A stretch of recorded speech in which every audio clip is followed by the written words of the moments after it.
The early morning sun bathed the small town of Silver Creek in a golden glow. Nestled in the foothills of the Rockies, the town seemed untouched by time. Margaret Hale moved gracefully through her garden, tending to the lavender bushes and sunflowers she'd planted after retiring from her 40-year career as a high school principal. The garden was her sanctuary, a place where the troubles of the world couldn't intrude, or so she thought. Margaret paused, wiping dirt off her hands, and glanced at the main street just visible over her picket fence. Across the street, Rachel Miller flipped the sign on her diner to open, her teenage son, Ben, stacking chairs outside for the morning rush. The aroma of freshly baked bread wafted from Joe Ramirez's auto shop, where the owner doubled as the town's unofficial baker. Silver Creek was a picture of small-town Americana, tight-knit, peaceful, and idyllic. But peace is a fragile thing. Margaret's day took a darker turn when the sound of roaring engines broke the tranquil morning air. The Steel Ravens, a notorious biker gang, rolled into town like a storm cloud. Their chrome motorcycles gleamed under the sun, the gang's insignia, a raven clutching a steel chain, emblazoned on their leather jackets. The group came to a stop outside Rachel's diner, their leader, Kyle Iron Hand Cutter, dismounting with a swagger that reeked of menace. Margaret watched from her garden, her stomach twisting as Kyle sauntered inside the diner. Moments later, Rachel's raised voice carried through the open door. "We don't need your protection." Rachel's defiant tone rang out. Kyle's response was calm, but his words were laced with menace. "Lady, this isn't a negotiation. You pay, or accidents happen. Your son wouldn't want to get caught in one, would he?" Margaret clenched her fists. She had seen many bullies in her years as an educator, but this felt different, dangerous. She watched as Kyle emerged, his smirk unbroken, and his gang revved their engines, tearing away down the street. Rachel stood in the doorway, pale but determined, clutching Ben protectively. Later that day, Margaret found herself face to face with the Steel Ravens. She had been pruning her rose bushes when the gang parked their bikes in front of her house. Kyle approached, surveying her garden with a smirk. "Nice place you've got here," he said. "Be a shame if someone tore it up." Margaret straightened, meeting his gaze. Decades of commanding classrooms had given her a presence that even the Steel Ravens couldn't immediately dismiss. "This is private property," she said firmly. "You're not welcome here." Kyle chuckled, glancing at his second-in-command, Jason Razor Quinn. "You've got guts, lady. I'll give you that. But guts don't keep people safe. Protection does." "I'm not interested," Margaret replied evenly. "Now, get off my property." Kyle's smirk faltered. "Think carefully about your next move, ma'am. Accidents happen." Margaret didn't flinch. "They do. And people make mistakes. You're making one now." Kyle stared at her for a moment before motioning for his gang to leave. As their engines roared away, Margaret's hands trembled, but her resolve remained unshaken. That evening, Margaret sat at her kitchen table, a cup of tea untouched beside her. She flipped open her phone and scrolled through her contacts until she found the name she hadn't called in years, Tom Hale. Her son answered after the first ring. "Mom, everything okay?" Margaret hesitated, her voice steady but tinged with worry. "Tom, I think Silver Creek is in trouble. There's a gang here. They're threatening people." Tom's voice sharpened. "What kind of threats?" "The kind that make people afraid to say no," Margaret said softly. There was a pause on the other end. Then Tom spoke with quiet determination. "I'm coming home." Margaret didn't sleep much that night. She sat by the window, watching the streetlights cast long shadows over her garden. Silver Creek had always been a safe haven, a place where neighbors looked out for one another. But now, danger loomed, and the town's strength would soon be tested. As dawn broke, Margaret stepped outside to tend to her garden, her hands steady despite the storm brewing around her. She had always believed that one person could make a difference. This time, she would find out if it was true. In the distance, the faint rumble of a motorcycle echoed through the morning air. Margaret knew Tom would be here soon, and when he arrived, the Steel Ravens would discover they had underestimated not just one woman, but an entire town. Silver Creek's Main Street bustled with its usual charm. Shop owners opened their doors, Children walked to school in small groups, and the smell of coffee mingled with the scent of freshly baked bread. To an outsider, the town seemed idyllic, untouched by trouble. But behind the smiles and friendly waves, a current of unease was beginning to ripple. Margaret Hale stood by her front gate, watching as Tom's truck pulled up. He stepped out, his rugged demeanor contrasting sharply with the town's laid-back atmosphere. His sharp eyes scanned the street, noting the subtle signs of fear. The way people glanced nervously at the diner, where a steel Ravens bike still sat parked, or the hurried whispers exchanged on the sidewalks. "Mom," Tom said, pulling her into a hug. "Are you all right?" "I'm fine, Tom," Margaret replied, her tone calm but resolute. "It's the town I'm worried about." Tom nodded, his jaw tightening. "Tell me everything." Inside Margaret's cozy living room, Tom listened intently as she recounted the events of the past few days. Rachel Miller's encounter at the diner, the threats to local businesses, the gang's boldness in confronting Margaret herself. "I don't think they're just passing through," Margaret concluded.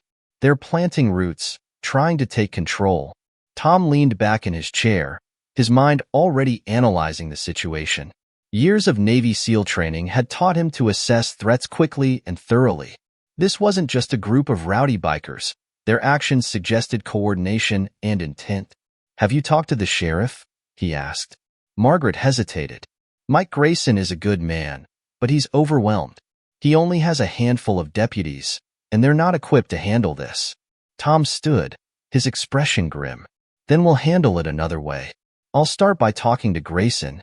At the Silver Creek Sheriff's Office, Sheriff Mike Grayson leaned over his cluttered desk, studying a map of the town marked with recent incidents involving the Steel Ravens. His worn badge reflected the fluorescent light, a symbol of his dedication despite the uphill battle he faced.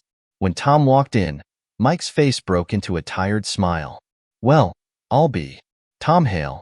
It's been a long time." "Too long," Tom replied, shaking his old friend's hand. "I hear you've got a problem." Mike sighed, motioning for Tom to sit. "That's an understatement. The Steel Ravens are squeezing this town like a vice. Every time we try to push back, they stay just on the edge of what we can prove. Vandalism, threats, intimidation, but nothing we can nail them on." "Do you think they're working alone?" Tom asked. Mike frowned, his eyes narrowing. "I don't know. They've got money for high-end bikes and lawyers on retainer. Someone's backing them, but I don't have the resources to dig deeper." Tom nodded, his resolve hardening.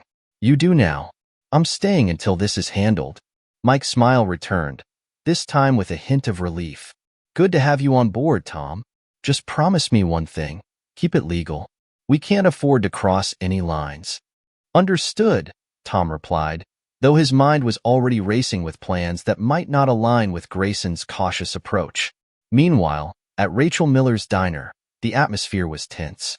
Rachel moved through the kitchen with practiced ease, but her eyes kept darting to the front window, where Ben sat doing homework.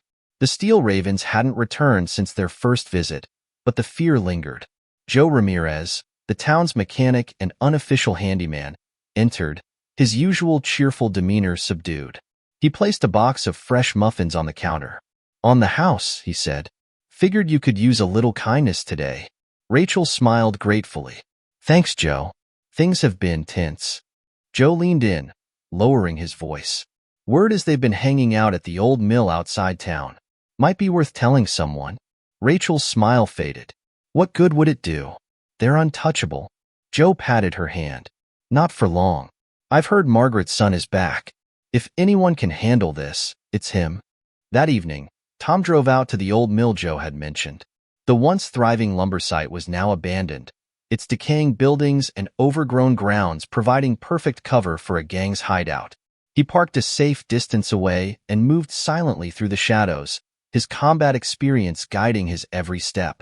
Through binoculars, he observed the Steel Ravens gathered around a bonfire. Kyle Cutter stood at the center, gesturing animatedly as he spoke to the group. Tom strained to hear, catching snippets of their conversation. "Town's ripe for the taking. Our backers expecting results. First the businesses, then the land." Tom's suspicions deepened. The gang wasn't just causing chaos for its own sake.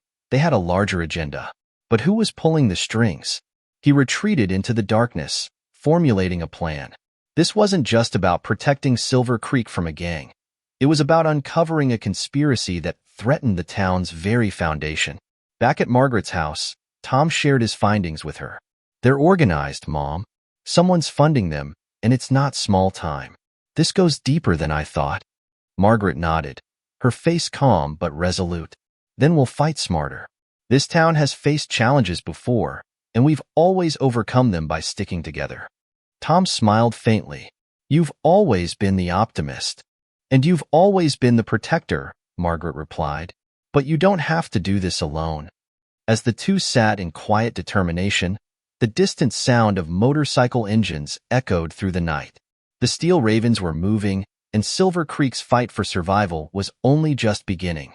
The town of Silver Creek was beginning to stir in ways it hadn't in years. Word had spread quickly about Tom Hale's return and the quiet strength he brought with him. Conversations that once focused on weather and crops now carried an undercurrent of tension and hope. If anyone could rally the town against the Steel Ravens, it was Tom. Tom spent the early hours of the morning at the sheriff's office, reviewing what little evidence Sheriff Grayson had managed to compile on the gang. Photos of vandalized storefronts, statements from terrified shop owners, and blurry images of the gang at the old mill painted a grim picture. "These guys are professionals," Tom muttered. "They've done this before." Grayson nodded, rubbing his temple. "And they know how to stay just inside the law. Unless we catch them in the act or find solid proof, our hands are tied." Tom flipped through the files in silence, then looked up. "We don't need to catch them. Not yet. We need to make them overconfident." Grayson frowned. "And how do we do that?" "By making them think they've already won," Tom said with a faint smile, "while we build something they won't see coming." That afternoon, Tom met with a group of trusted townspeople at Margaret's house. The dining room table, once a place for family meals, was now a makeshift strategy hub. Sitting around it were Rachel Miller, Joe Ramirez, retired history teacher Ellen Carter, and a few other community leaders. Tom leaned over the table, a map of Silver Creek spread out before him. "The Steel Ravens are operating out of the old mill. They're coordinated, which means someone is backing them. Until we know who, we focus on two things: keeping the town safe and gathering evidence." Rachel crossed her arms, her voice steady despite the fear in her eyes. "What do you need us to do?" Tom glanced at Ellen, whose years as a teacher had given her a reputation for meticulous organization. "Ellen, I need you to start documenting everything. Every threat, every act of vandalism, every suspicious activity. We need a paper trail." She nodded, already pulling out a notebook. "Consider it done." "Joe," Tom continued, "can you retrofit your garage? I need a secure space for equipment and meetings." Joe grinned. "I'll clear out the back tonight." "Rachel, you're our eyes and ears at the diner. The gang's been targeting it, so they'll likely let something slip. But don't confront them, just observe." Rachel hesitated, then nodded. "All right." Tom straightened, his voice firm. "The most important thing is that we work together. The Steel Ravens think they've cowed this town. Let's prove them wrong." That evening, Ellen began gathering statements from townspeople. At first, many were hesitant, afraid of retaliation. But Margaret, with her steady presence, encouraged them to speak up. "We've faced storms before," she reminded them, "and we've come through stronger. This is no different." Slowly, the stories came. Storefronts tagged with graffiti. Menacing notes slipped under doors. Threatening phone calls. Ellen documented each one, creating a timeline that revealed a systematic campaign of fear. Meanwhile, Joe worked late into the night, transforming the back of his garage into a secure space. Shelves of tools were rearranged, and a workbench became a command center. By the time Tom arrived to inspect it, the space was ready. "Good work," Tom said, clapping Joe on the shoulder. "We're going to need this." That evening, Ellen began gathering statements from townspeople. At first, many were hesitant, afraid of retaliation. But Margaret, with her steady presence, encouraged them to speak up. "We've faced storms before," she reminded them, "and we've come through stronger. This is no different." Slowly, the stories came. Storefronts tagged with graffiti. Menacing notes slipped under doors. Threatening phone calls. Ellen documented each one, creating a timeline that revealed a systematic campaign of fear. Meanwhile, Joe worked late into the night, transforming the back of his garage into a secure space. Shelves of tools were rearranged, and a workbench became a command center. By the time Tom arrived to inspect it, the space was ready. "Good work," Tom said, clapping Joe on the shoulder. "We're going to need this."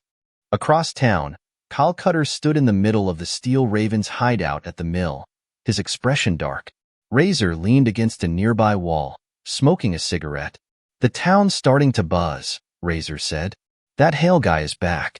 People are looking to him." Kyle smirked. "Let them. A little hope makes it more satisfying when we crush them." Razor raised an eyebrow. "And the boss? He's getting impatient." Kyle's smirk faltered. "We'll deliver. The town will fold, just like the others. They always do." But Razor's doubts lingered as he watched Kyle pace. For the first time, the Steel Ravens weren't entirely sure of their grip.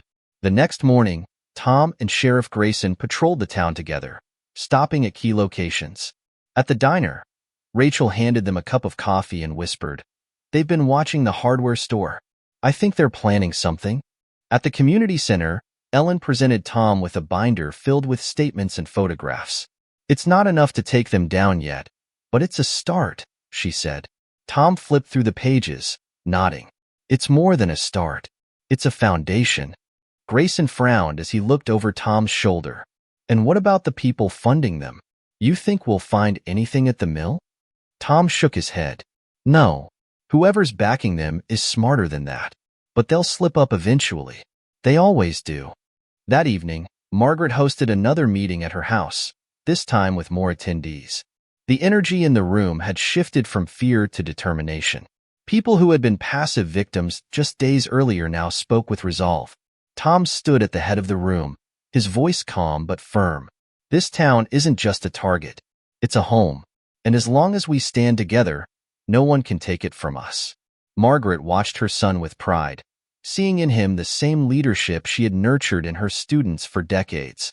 Silver Creek wasn't just a collection of houses and businesses, it was a family. And families protected their own.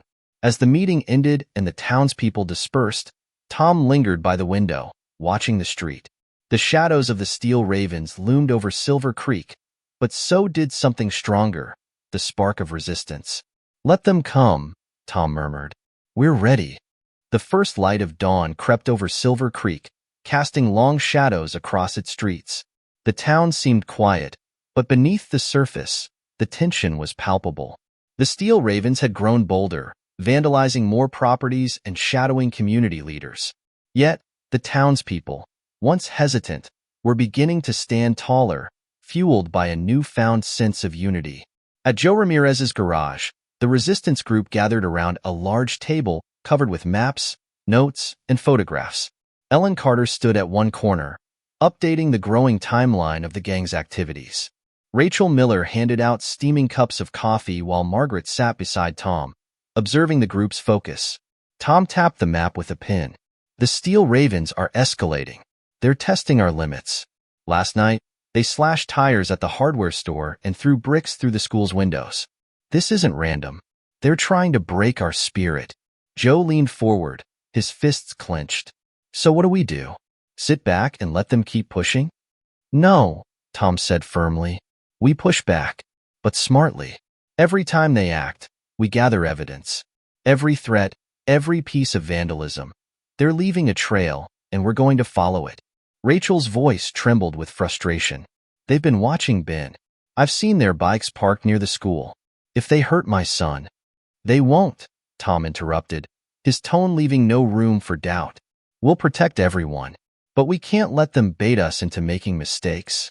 Margaret placed a hand on Rachel's shoulder, her calm presence steadying the younger woman. "This town has weathered storms before," she said. "We'll weather this one, too." Later that day, Tom and Sheriff Grayson drove out to the town's water reservoir after receiving an anonymous tip about suspicious activity. As they approached, they spotted two Steel Ravens loading equipment into the back of a truck. Tom signaled for Grayson to stop the car. "Looks like they're up to something," Grayson muttered. reaching for his radio. Not yet, Tom replied. We don't know what they're doing. Let's watch first. Through binoculars, Tom observed the bikers examining pipes and valves.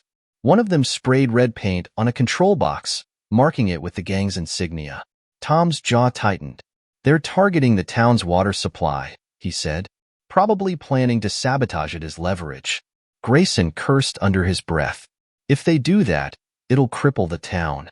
Tom lowered the binoculars, his mind racing. They haven't done it yet. That's our advantage. We need to secure this site and keep them from coming back. That night, the resistance group met at Margaret's house to discuss the situation. The mood was grim as Tom explained what he'd seen at the reservoir. They're not just trying to scare us, he said. They're preparing for something bigger. Joe slammed a fist on the table. Then we stop them now? Tom shook his head. Not yet. We don't have enough evidence to take them down legally, and if we act too soon, we'll tip our hand. Rachel spoke up, her voice steady despite the fear in her eyes. So what do we do? Tom pointed to the map. We set up surveillance. Cameras at the reservoir, the school, and any other locations they've been targeting. We'll document everything. Margaret chimed in. And we keep the town informed. Fear grows in silence. If people know we're working together, they'll feel stronger. In the following days, the group worked tirelessly. Joe installed hidden cameras at key locations, while Ellen coordinated with townspeople to gather more statements. Sheriff Grayson stepped up patrols, using his limited resources to create the illusion of greater coverage. Meanwhile, Margaret organized a town meeting at the community center, urging neighbors to stand united. The meeting was packed, with residents spilling out into the hallway. Margaret stood at the front, her voice steady and clear. Silver Creek is more than just a collection of buildings. It's a community built on trust, hard work, and love for one another. We've faced challenges before, and we've overcome them by standing together. This is no different. Applause erupted, and for the first time in weeks, hope began to replace fear. Meanwhile, at the old mill, Calcutta was furious. Reports of increased patrols and new cameras around town had reached him, and it was clear the town wasn't backing down. Someone's feeding them information, Kyle growled, pacing in front of his men. We need to send a message. Razor leaned against a wall, lighting a cigarette. You sure that's smart? They're already on edge. Kyle glared at him. We don't pay you to be smart, Razor. We pay you to follow orders. Razor smirked but said nothing. He knew better than to push Kyle when he was in one of his moods.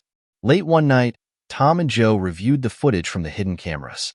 On the screen, a group of steel ravens was seen scoping out the school's playground. One of them spray-painted a warning on a swing set. This town belongs to us. Tom's jaw tightened. They're trying to scare us into submission. Joe crossed his arms. It's not working. Tom nodded. No, it's not. But we need more. This isn't just about intimidation anymore. Whoever's backing them wants something specific, and we need to figure out what. The next day, the gang made their boldest move yet. A group of steel ravens rode into the center of town, their engines roaring. They parked in front of the diner, blocking traffic, and began harassing customers. Rachel stood her ground, her hands shaking but her voice firm. You don't scare us, she said, her words echoing in the stunned silence. Kyle Cutter stepped forward, a cruel grin on his face. Maybe you should be scared, lady. Before he could say more, Tom appeared, stepping out of the shadows with a calm but commanding presence. That's enough. Kyle turned to face him, his grin widening. Ah, the famous Tom Hale. Come to save the day? Tom didn't rise to the bait. This is your last warning. Leave this town, or you'll regret staying. Kyle laughed, the sound cold and menacing. We'll see about that. As the gang roared away, Tom turned to Rachel. You did good. She nodded, her confidence growing. So did you.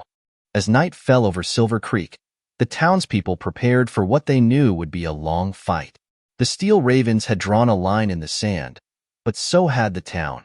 And with Tom Hale leading the charge, they were ready to defend what was theirs. The Steel Ravens' escalation brought Silver Creek to the brink, but Tom Hale and the resistance weren't about to back down. The town's resolve only hardened, their actions now fueled by a growing realization. The gang wasn't acting alone. Whispers of a corporate backer, someone with a vested interest in Silver Creek, began to surface, and Tom knew it was time to dig deeper. Late one evening, Ellen Carter burst into Joe's garage, clutching a folder stuffed with papers. Tom, Joe, and Sheriff Grayson, seated around the table reviewing surveillance footage, looked up as she entered. "I found something," Ellen said, her voice urgent. She placed the folder on the table, flipping it open to reveal property deeds, corporate filings, and financial records. "These are public records," Ellen explained. "They show who's been buying land around Silver Creek over the past few years. Most of it is owned by shell companies, but they all trace back to one name, Western Summit Holdings." Grayson furrowed his brow. "Never heard of them." Tom's eyes darkened as he scanned the documents. "They're a front. Whoever's behind this is using the steel ravens to pressure the remaining property owners into selling." Joe leaned forward. "But why? What do they want with this land?" Ellen pulled out a map, marked with survey lines and geological notes. "I think it's what's under the land. This area sits on top of a rare mineral deposit. If I'm reading this right, Western Summit is planning to strip mine it." Tom's jaw tightened. "That's why they're targeting the water reservoir. They're laying the groundwork for a massive operation, and they're using the gang to clear the way." Grayson leaned back, his face grim. "This just became bigger than we thought." The next day, Tom met with Rachel and Margaret at the diner to discuss their next move. The evidence Ellen uncovered had shifted the resistance's focus. It wasn't just about stopping the gang anymore. It was about exposing the larger threat looming over the town. "They're not just trying to scare us," Tom said, lowering his voice so nearby customers couldn't overhear. "They want Silver Creek to fold so they can take everything." Rachel nodded, her fear replaced by determination. "So how do we fight them?" "We go public," Tom replied. "This isn't just a local problem anymore. We need to shine a light on what they're doing." Margaret frowned. "And you think that will stop them?" Tom hesitated. "It'll make it harder for them to operate in the shadows. But we'll need hard proof, not just speculation." Margaret placed a hand on her son's arm. "Then let's find it." Meanwhile, at the old mill, Calcutta was on edge. Razor sat nearby, flipping a knife between his fingers. "The town's not folding like you said it would," Razor said, smirking. "Starting to think they've got more fight in them than you gave them credit for." Pal scowled, pacing. "They're a bump in the road, nothing more." At that moment, a sleek black SUV pulled up outside the mill. Kyle's expression shifted as a man in a tailored suit stepped out, flanked by two imposing bodyguards. The man, who introduced himself only as Mr. Barrett, exuded cold authority. "Cutter," Barrett said, his tone sharp, "we've been watching your progress, or lack thereof." Kyle stiffened. "We're handling it." Barrett raised an eyebrow.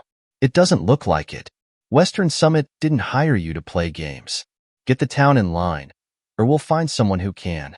As Barrett turned to leave, Kyle's fists clenched. Razor's smirk only grew. "Guess you're not the big man after all," Razor said quietly, earning a glare from Kyle. That night, Tom and Sheriff Grayson led a covert operation to gather more evidence. Armed with Ellen's documents and Joe's surveillance equipment, they approached the mill under the cover of darkness. The gang's bonfire crackled in the distance, its glow casting eerie shadows on the decaying buildings. Tom motioned for Grayson to follow him as they slipped into the mill's main office. Inside, they found stacks of papers, maps, and receipts. Tom rifled through them quickly, his sharp eyes picking out key details. "Look at this," he whispered, holding up a contract bearing Western Summit's logo. "This ties the gang directly to the company." Grayson nodded, taking photos of the documents with his phone. "This might be enough to get the feds involved." Suddenly, the sound of footsteps echoed through the hall. Tom and Grayson froze, their eyes locking. Tom gestured for Grayson to hide as he slipped into the shadows. Kyle Cutter entered, muttering angrily to himself. He threw a stack of papers onto the desk, then paused, his gaze sweeping the room. Tom held his breath, every muscle tense. When Kyle finally left, Tom emerged, his expression steely. "Let's move," he said. The next morning, the resistance gathered at Margaret's house. Tom laid out the evidence they had collected, including the photos Grayson had taken. "This is the connection we needed," he said. "Now we can prove the Steel Ravens are working for Western Summit." Rachel spoke up, her voice steady. "What's the plan?" "We leak this to the press," Tom replied. "Get media attention on Silver Creek. If the public knows what's happening, it'll be harder for Western Summit to operate." Margaret nodded, her expression thoughtful. "And what about the gang? They won't sit idly by." Tom's gaze hardened. "They'll try to retaliate, but we'll be ready." Later that day, a regional journalist arrived in Silver Creek after receiving an anonymous tip from Tom. The journalist, Karen Albright, was known for her investigative work on corporate corruption. "I've seen this before," Karen said as she reviewed the evidence. "Small towns targeted by big companies, bullied into submission. They think no one will care because it's out of sight, out of mind." "Well, this time they're wrong," Tom said. "We're not going down without a fight." Karen nodded. "I'll start digging into Western Summit. In the meantime, you keep gathering evidence. The more we have, the stronger our case." As night fell over Silver Creek, the Steel Ravens began to stir. Kyle Cutter, still fuming from his encounter with Barrett, decided to make an example of the town. His gang stormed into the diner, smashing windows and overturning tables. But this time, they weren't met with silence. Sheriff Grayson and his deputies arrived within minutes, arresting 2 gang members. Tom and Joe stood nearby, their presence a silent warning. Kyle watched from his bike, his jaw tight with frustration. The town wasn't breaking, it was fighting back. As the gang retreated into the darkness, Tom stood with Margaret outside her house, watching the taillights disappear. "They know we're onto them," Margaret said. "Good," Tom replied. "Let them feel the pressure for once." In the distance, the first rays of dawn began to light the horizon. Silver Creek was far from safe, but the tide was starting to turn. The breaking news hit the airwaves early the next morning. Small town battles, corporate takeover linked to mining interests.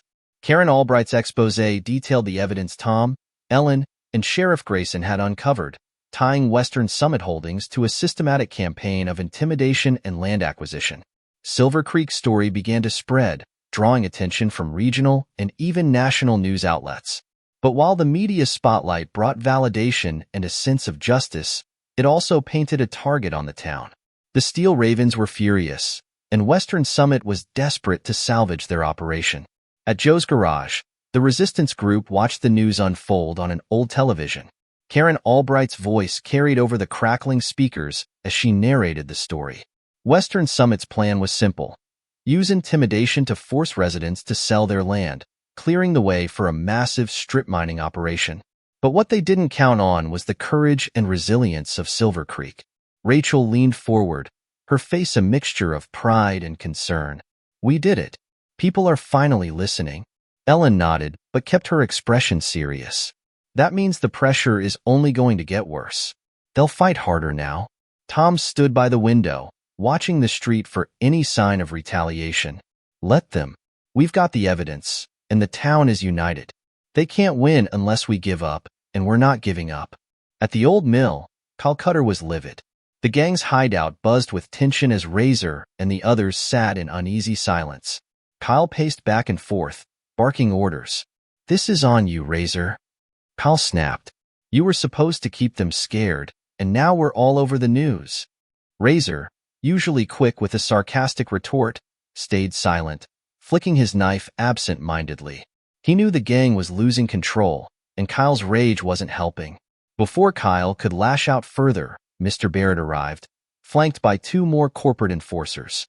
His calm, icy demeanor silenced the room. "Enough," Barrett said, his voice cold. "Western Summit doesn't tolerate failure. We're sending in specialists to clean up your mess. Stay out of their way." Kyle glared but nodded reluctantly. Razor watched Barrett with narrowed eyes, sensing that their role in the operation was coming to an end. That night, Silver Creek braced itself for what everyone knew was coming. Tom and Sheriff Grayson worked together to establish patrols, coordinating with Joe and the veterans who had volunteered to help. The group positioned themselves strategically around key locations: the water reservoir, the diner, and the school. At the community center, Margaret and Ellen held another meeting to update the townspeople. Despite the danger, the room was packed with residents determined to protect their home. "We've stood together through this storm," Margaret said, her voice firm, "and we'll stand together through what's coming next. They think they can scare us into submission, but they don't understand what Silver Creek is made of." Cheers erupted, and for the first time, Margaret saw defiance replace fear in their faces. As the town rallied, the Steel Ravens made their move. Under the cover of darkness, a convoy of bikes approached the reservoir, accompanied by unmarked SUVs carrying Barrett's mercenaries. The plan was simple: sabotage the town's water supply and blame the damage on negligence, creating a crisis that would force the residents to sell. But Tom and his team were waiting. Using night vision optics, Tom watched as the convoy stopped at the reservoir's entrance. He spoke softly into his radio. "They're here. Everyone hold positions. Let them commit."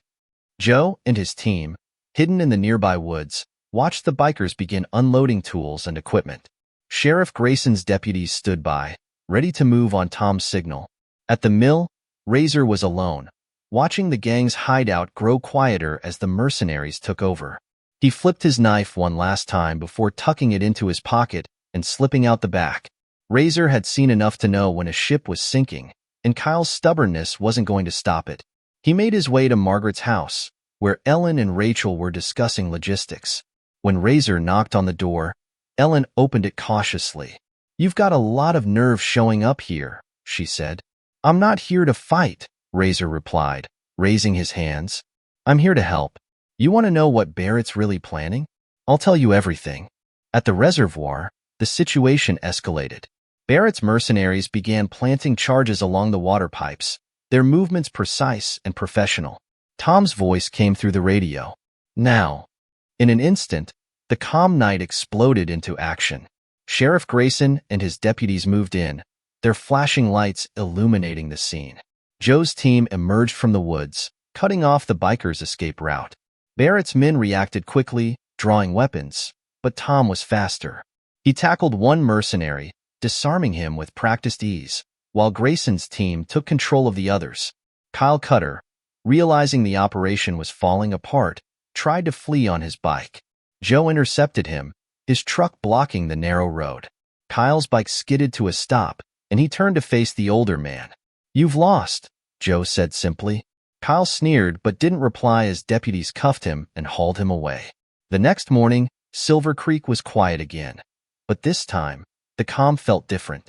The Steel Ravens had been dismantled, their leaders arrested, and Barrett's mercenaries were in federal custody.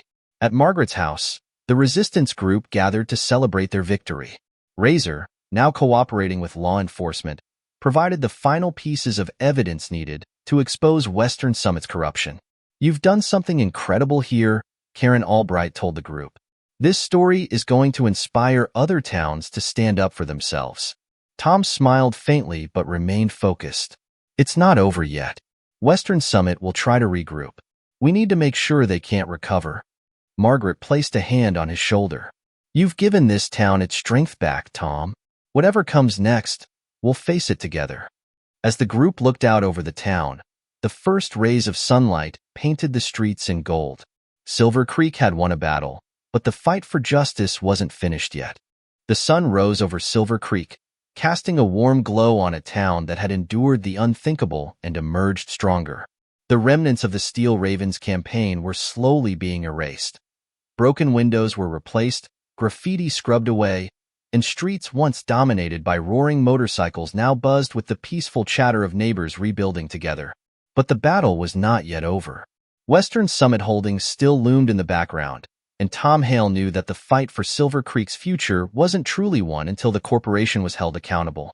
At the sheriff's office, Tom, Sheriff Grayson, and Karen Albright gathered around a table covered in documents. Razor's testimony had been instrumental in tying Western Summit to the gang's activities, and now Karen was preparing her next exposé. "This is the final piece," Karen said, tapping a financial ledger linking Western Summit shell companies to payments made to Kyle Cutter and his gang. "Once this goes public, they won't have a leg to stand on." Grayson nodded, but his face was grim. "They'll fight this tooth and nail. Big corporations like Western Summit have deep pockets and plenty of lawyers." Tom crossed his arms. Then we make it impossible for them to hide. If they want to fight, we take it to the public, the courts, and anyone else who will listen. Karen smiled. And I'll make sure the world is listening. Meanwhile, Margaret Hale gathered townspeople at the community center for one last meeting. The mood was hopeful, but Margaret's words carried a sense of urgency. We've come so far, she said, her voice strong. But this isn't just about Silver Creek. It's about standing up to anyone who thinks they can take what isn't theirs. What we've built here, our unity, our strength, has to be our message to the world. The room erupted into applause. People who had once felt powerless now stood tall, ready to defend their town and its values. As Karen's report hit major news networks, the fallout for Western Summit began. Footage of razors recorded testimony, images of mercenaries planting explosives at the reservoir, and financial records exposing corruption all painted a damning picture. Public outrage grew, and environmental watchdogs joined the fray, launching independent investigations into the corporation's past projects. Western Summit CEO, Richard Caldwell, issued a public statement dismissing the accusations as misunderstandings. But behind closed doors, the company was in crisis mode. Board members scrambled to distance themselves from the scandal, and investors began pulling out. Back in Silver Creek, the residents celebrated their victory but remained vigilant. Tom coordinated with Sheriff Grayson and Joe Ramirez to maintain security around key locations, ensuring no remnants of the gang or corporate enforcers could retaliate. I never thought I'd see this town so united, Grayson said one evening as he and Tom patrolled the streets.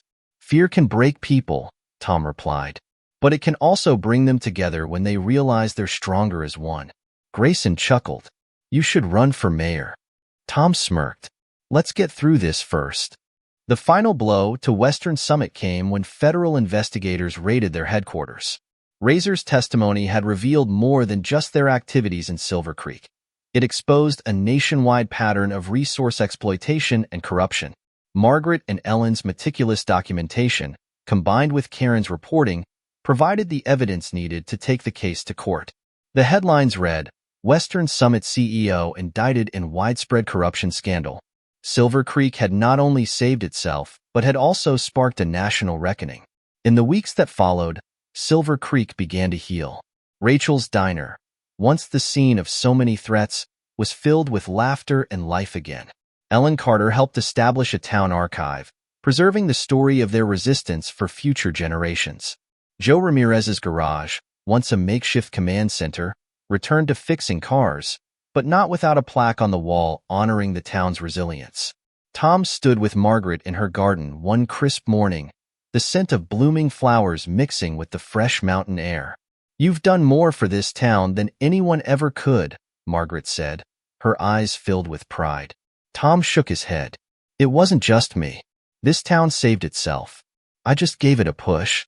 Margaret smiled knowingly. Sometimes a push is all people need. The story of Silver Creek didn't end with Western Summit's downfall. It became a blueprint for other communities facing similar battles. Tom's efforts inspired neighboring towns to stand up against their own injustices, creating a ripple effect that no corporation could ignore. Karen Albright returned to Silver Creek months later to film a follow-up report. She interviewed townspeople who shared their stories of courage, unity, and hope. The segment ended with Margaret, standing by her garden, her voice steady and wise. We were small, and they thought that made us weak. But the strength of a community isn't measured in numbers. It's measured in how far you'll go to protect what matters. And we proved that no amount of money or power can ever take that away. As the seasons changed, Silver Creek remained a symbol of resilience. The town's scars were still visible in some places, but so were its triumphs. Tom, now considering staying permanently, walked through the town one evening, greeting neighbors who waved and smiled. The sound of children laughing filled the air, a reminder that Silver Creek was not just surviving, it was thriving. As the sun dipped below the mountains, Tom stopped at the edge of the reservoir, the water reflecting the colors of the fading day. For the first time in years, he felt a sense of peace. Silver Creek had been tested. Its people had been pushed to their limits. And yet, they had emerged stronger, a united force against greed and corruption. The fight for justice had ended, but the spirit of Silver Creek would endure forever.